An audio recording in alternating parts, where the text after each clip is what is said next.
Tiga manfaat air bekas wudhu dalam pandangan Islami. Pertama, air bekas wudhu menghapus dosa dan membawa cahaya. Rasulullah bersabda, ketika seseorang hamba berwudhu dan membasuh wajahnya, maka keluarlah dosa-dosa yang dilakukan oleh matanya bersama tetesan air itu. Ketika ia membasuh tangan, keluarlah dosa yang dilakukan oleh tangannya. Dan ketika ia membasuh kaki, keluarlah dosa dari langkah-langkah kakinya. Hadis riwayat Muslim. Masya Allah, bayangkan setiap tetes air yang jatuh itu membawa dosa kecil kita keluar dari tubuh. Maka air bekas wudhu bukanlah air biasa. Ia mengandung nur, cahaya spiritual hasil niat dan ibadah. Banyak ulama dulu berpesan, jangan injak air bekas wudhu dengan sembarangan. Jangan buang ke tempat najis.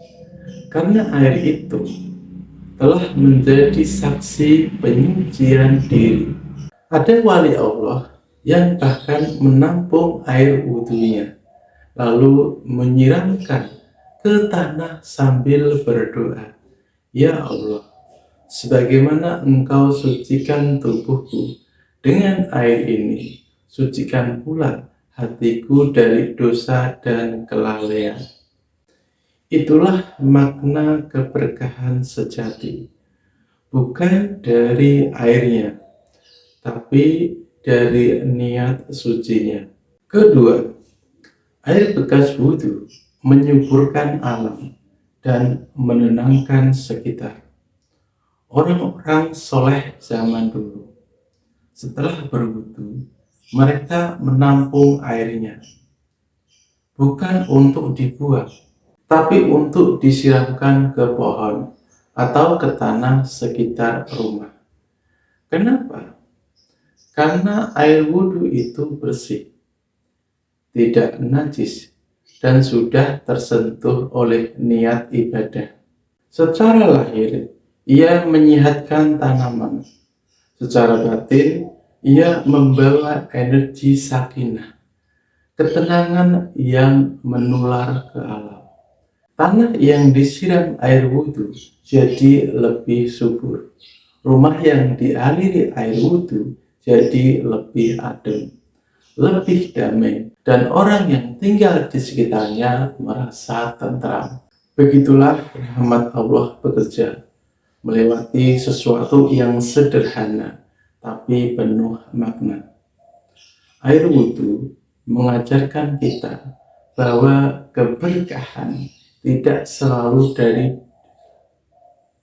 air wudhu mengajarkan kita bahwa keberkahan tidak selalu datang dari hal besar, tapi dari niat kecil yang ikhlas karena Allah. Ketiga, air bekas wudhu menenangkan jiwa dan menghapus amarah. Rasulullah bersabda, sesungguhnya marah berasal dari setan, dan setan diciptakan dari api. Maka padamkanlah api itu dengan air, yaitu dengan berwudhu.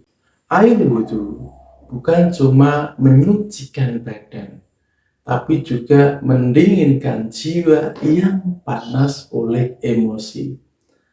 Saat air itu menyentuh kulit, ia membawa ketenangan dari niat yang ikhlas dan air bekasnya. Yang jatuh ke tanah masih membawa getaran ketenangan yang sama. Banyak orang tua zaman dulu, kalau anaknya rewel, marah, atau gelisah, mereka percikan air bekas wudhu sambil berdoa, ya Allah, tenangkan hatinya dengan air yang telah menyentuh namamu. bukan karena airnya sakti, tapi karena doa dan niat yang menyertainya. Dan itulah yang disebut dengan energi ibadah. Getaran tenang dari air yang telah digunakan untuk menyebut nama Allah. Jangan remehkan tetesan yang pernah menyentuh ibadah. Saudaraku, betapa sering kita lalai membuang air bekas wudhu tanpa rasa. Padahal di dalamnya ada ampunan, ada zikir, ada keberkahan yang bisa menenangkan rumah, menyuburkan bumi, dan menenteramkan hati. Maka lain kali engkau berwudu, lihatlah air itu dengan pandangan baru. Itu bukan sisa, itu bekas ibadah, air yang telah mencuci dosa-dosa kecilmu. Gunakan dengan niat baik. Siram tanamanmu, percikan sedikit di halaman rumah. Atau biarkan ia meresap ke bumi sambil berdoa. Ya Allah, sebagaimana air ini membersihkan kulitku, bersihkan pula hatiku dari kegelapan dan riya. Karena di mata Allah tidak ada yang sia-sia dari sesuatu yang digunakan untuk beribadah. Mungkin di mata manusia itu cuma air, tapi di sisi Allah itu adalah saksi dari wudhumu, saksi dari sucinya niatmu. Semoga setiap tetes air wudhu kita membawa berkah, ketenangan, dan cahaya yang terus mengalir hingga kita kembali kepadanya. Amin, amin, ya robbal alamin. Jika pengetahuan ini bermanfaat, silakan kawan semuanya untuk subscribe dan bagikan ke akun sosial media Anda. Dari saya Bang Simo, Assalamualaikum warahmatullahi wabarakatuh.